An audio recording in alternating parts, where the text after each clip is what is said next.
Eh, Nosotros tenemos la idea de que Twitter es un mundo donde todo se define, que es muy importante, que realmente influencia la política, que determina valores. Mire, en la Argentina hay 45 millones de habitantes. El padrón electoral tiene creo que 35 o 37 millones de electores habilitados. Twitter en la Argentina tiene apenas 5 millones de cuentas, o sea, más o menos el 17%. Son mucho más importantes las otras dos redes. Como lo están viendo acá, Facebook tiene 29 millones de cuentas argentinas y Instagram tiene 17 millones de cuentas también argentinas. ¿Qué quiere decir esto? Bueno, que fundamentalmente lo que define Twitter es muy poco.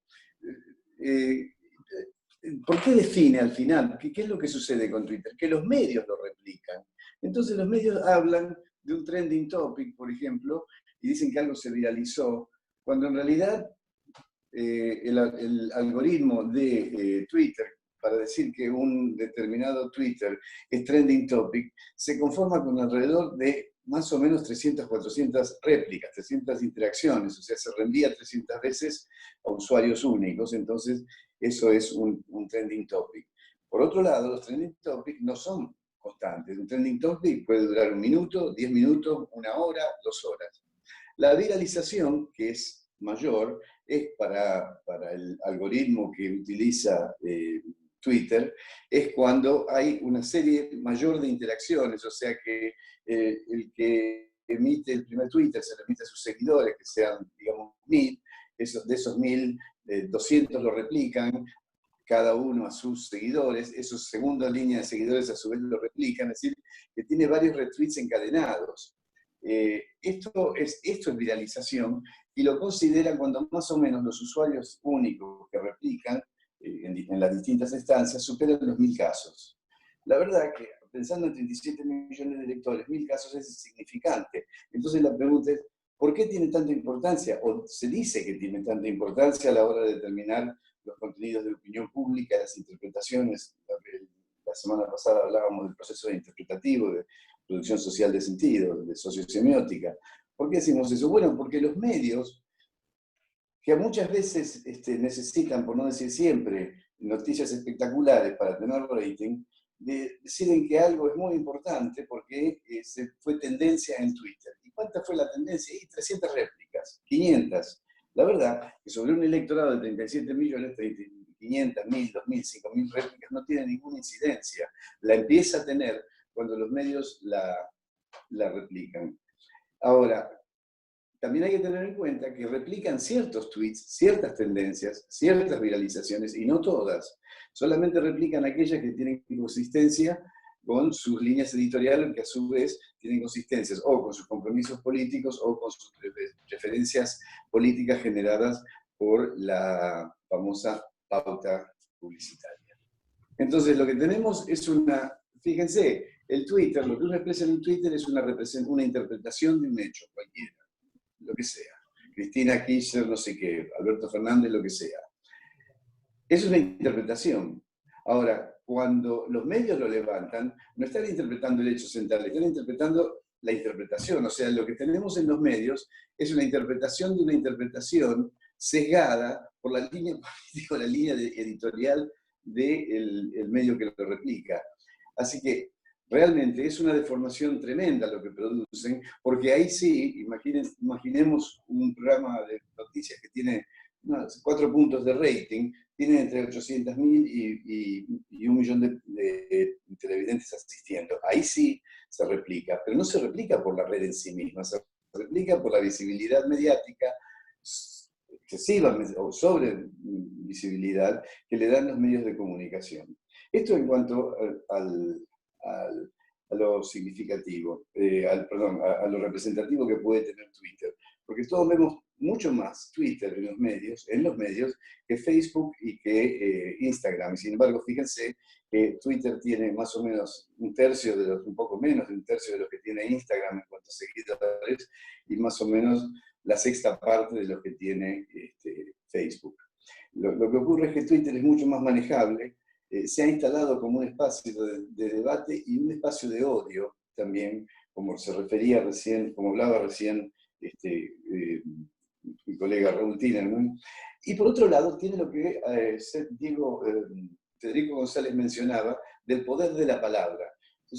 Técnicamente se llama poder performativo de la palabra. Es decir, algo es algo, lo nombro de otra manera y lo convierto en algo distinto. El caso clásico que se da es una persona que está siendo juzgada por un delito, es inocente, el juez lo declara culpable y pasó de inocente a culpable solamente por una palabra, por el cambio en denominación. Se llama poder performativo de la palabra y eso está teniendo mucha influencia, no por las redes en sí, sino por el uso que hacen de las redes los medios de comunicación. De nuevo, y todos los medios me van a odiar por esto, pero no importa, los medios son sumamente irresponsables al transmitir noticias sesgadas o una selección de noticias que tienen un determinado contenido y apuntan a una determinada interpretación de la realidad y dejan de lado otra serie de acontecimientos que en definitiva podrían hasta compensar esa interpretación y tener una interpretación distinta. Para eso se están utilizando las redes en los medios, fundamentalmente Twitter. Es cierto que Twitter es el espacio del odio, es el espacio donde más se percibe el odio, el insulto, la insolencia, porque tiene una característica que no tiene ningún otro medio, que es el anonimato. Yo puedo abrir una cuenta en Twitter con el nombre de Juan Pérez y nunca jamás nadie se va a enterar que es Raúl Aragón el que está detrás de Juan Pérez diciendo lo que se le ocurra decir. Y este anonimato genera un componente de impunidad a la hora de construir un discurso, de emitir una interpretación o de insultar, que no tiene ningún otro medio. Ahora, si vemos la próxima placa, ¿cómo figuran los políticos en redes? Antes que siga, quiero aclarar algo. Estos datos me proveyó Guillermo Bagni. Guillermo Bagni es el director de un trabajo y un portal muy interesante que es Políticos en Redes, que hace seguimientos sistemáticos y a la vez estadísticos, ¿no? Se toma los datos y le da cierto procesamiento estadístico. Fíjense, el promedio de posteos en Twitter y de interacciones, está primero Cristina Kirchner y seguido Mauricio Macri y muy abajo Alberto Fernández. ¿Cuántos seguidores tiene Cristina Kirchner en Twitter? Fíjense, hay 5 millones de cuentas nacionales. Cristina Kirchner tiene 5.800.000. ¿Cómo es posible? Bueno, porque tiene seguidores extranacionales. Tiene seguidores que no son argentinos, que no son cuentas argentinas. Sin embargo, es la primera de mayor seguidores en Twitter. Mauricio Macri tiene 5 millones, casi 5.100.000 casi, y Alberto Fernández 2.700.000. Muy atrás están María Eugenia Vidal y Rodríguez Larreta. Ahora, esto parecería ser importante, 5 millones. Bueno, el que mayor cantidad de seguidores tiene es el Papa Francisco, tiene 18 millones. Y cuando uno toma la lista de los primeros 50, en cantidad de seguidores, primero está el Papa, Cristina Kirchner está en 9º lugar, Mauricio Macri está en el lugar número 15, y después no hay ningún político, ninguno, hasta el lugar 84, que lo ocupa María Eugenia Vidal, seguida de Axel Kicillof con el puesto 85. O sea, la diferencia es importantísima. Uno podría decir, entonces no tiene mucha importancia lo que postea María Eugenia Vidal o Axel Kicillof. Y sí, en términos de Twitter no tiene mucha importancia, no tiene mucho impacto. Pero esto no es igual en todas las redes. En las 3 redes principales, Twitter, Facebook y Instagram, la cantidad de seguidores y por ende de interacciones son distintas. Si podemos ver la próxima placa, vamos a ver que en Instagram, el que tiene más seguidores es Alberto Fernández. Y acá sí hay un dato interesante. Cuando uno mide el rango de edad de esos seguidores, cuando se puede ver, porque la metadata no es tan sencilla de acceder ni es completa, pero en general, Alberto Fernández, esos 21 millones de seguidores, son sub-35 la mayoría. No todos, por supuesto, pero sí la mayoría. Es decir, tienen mucha más llegada en la gente joven que los otros. En segundo lugar está el expresidente Mauricio Macri, y Cristina Kirchner apenas tiene seguidores, porque además no es de postear en Instagram, no lo usa Instagram, con lo cual le genera menos seguidores. En tercer lugar, entonces, si vemos la próxima placa, tenemos los seguidores de Facebook, y ahí Mauricio Macri es hegemónico. Es curioso esto, pero es así. 19 millones largos de Mauricio Macri contra 22 millones, 27 millones de María Eugenia Vidal. ¿Qué quiere decir esto? El PRO es un fenómeno más de Facebook que de Twitter. En cambio, Twitter, bueno, el peronismo, sí, el peronismo es un fenómeno más de Twitter y de Instagram que de Facebook. Todo esto hace que haya una recopilación de información importante, si se la toma seriamente, si se la utiliza con sesgo, con intencionalidad política en los medios, se deforma todo y bueno, simplemente sirve para fundar una opinión periodística que de otra manera sería difícil de fundar. Entonces, yo digo, hoy fue trending topic la crítica a ex candidata, a ex figura política, y lo digo en un medio que tiene varios millones de audiencia o varios cientos de miles de personas que son audiencia de ese momento, y entonces están instalando algo que apenas tenía 100, 200, 300, 500, 1000 impactos a varios millones de impactos o varios cientos de miles de impactos. Y esto es una deformación que hay que tener en cuenta.